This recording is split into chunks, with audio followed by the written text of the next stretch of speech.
go live real quick.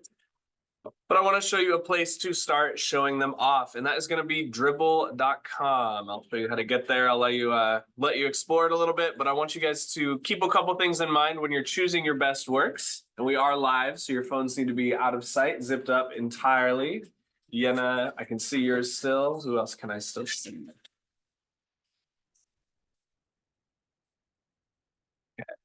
Don't see any phones on any desks, so thank you, appreciate it. Literally, it's gonna take me like 5 minutes today, and then you have a lot of time to move around to do other types of stuff. So Dribbble is a really useful resource. It doesn't have the coolest name in the world. It's just Dribbble with an extra B. But it is a super useful platform that allows you to really start to explore other designers in the world and allows you to kind of find a niche that you want to occupy or that you want to experiment with, that you want to whatever. Dribbble is one of the first places that I look for inspiration, because as graphic designers, you're not always able to just pull the perfect idea right out of your head, right? There's a level of, I keep mentioning the artistry of graphic design. It is an art form. And so there's plenty of room for inspiration because plenty of people are going to do plenty of different things. So what I want you guys to do today, the only thing you actually need to do as part of your classwork is make a Dribbble account. You're going to sign up and you can use, I already have one signed in, but log in with whatever email you want to do, because then you can start saving aspects that you enjoy, just like a typical social media. But then we can also talk about how to upload your here's a sticker I made some time ago before I was, hi, welcome in, good morning. It's just a place where you can really start thinking about showing off your work, kind of acting like a design resume. And even if you don't want to go into the graphic design field after high school, this still looks cool to show off to employers, to show off to your friends, as just kind of a way to brag about the cool things that you've been doing in here. But Dribble's really cool because it also, if you ever need to, will allow you to hire a designer if you want to pay for the premium version, which we aren't going to do. But inspiration is huge. If you want to look for specifically like grain, we want to look more into texture stuff that you've been seeing with this project currently.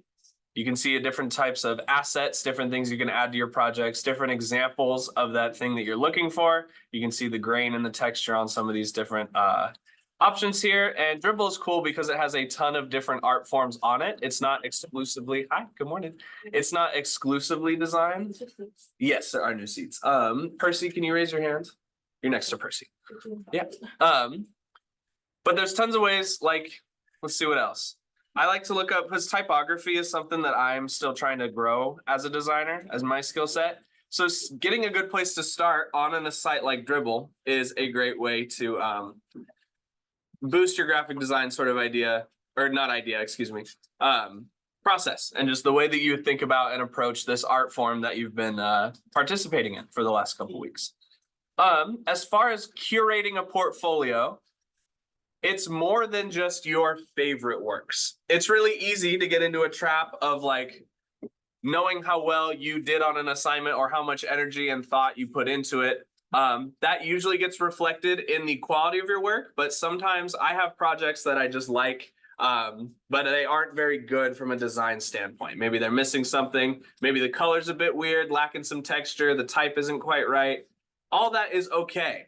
You want to really be seriously thinking about, how does this show off your skill as a designer? How does this focus on your use of color? How does this focus on the application of texture or of grain or of things like that? How are you using shapes in this? Think back to the elements of design that we've shown off and really look at your work critically. And it does kind of suck to break your own work down and look for some of the flaws, but that's how you grow as a designer.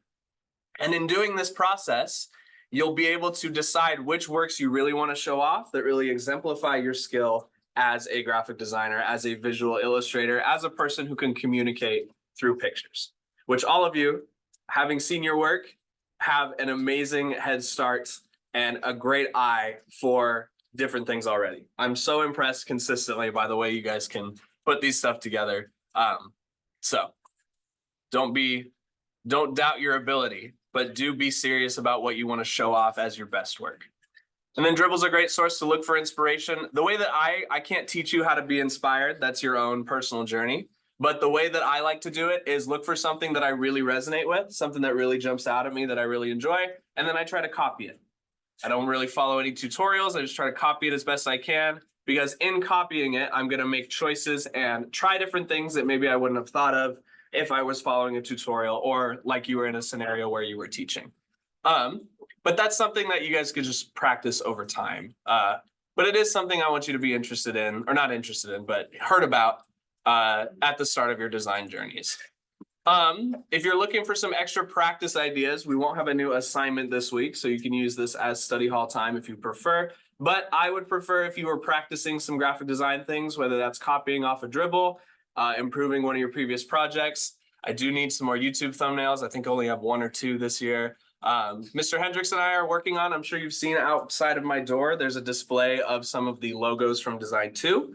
We are happy to show off your work outside of there so people can see not only your skill set, but also get drawn into the program. So if you want to create something for the hallway, like a poster, or you want to make some more shaped creatures, another scene for them to all live in, that's all awesome. That's a great use of your time.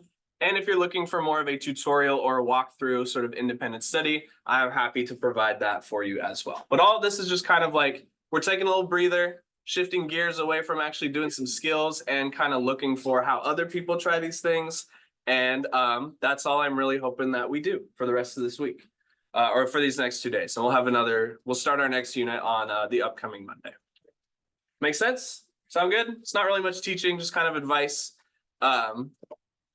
Make a Dribbble account today. Start thinking about what you really want to show off. Be critical, but don't be too hard on yourself. And you'll be able to find inspiration the more you look for it. That's all I really need. Thank you, guys. The rest of this time is yours to use appropriately.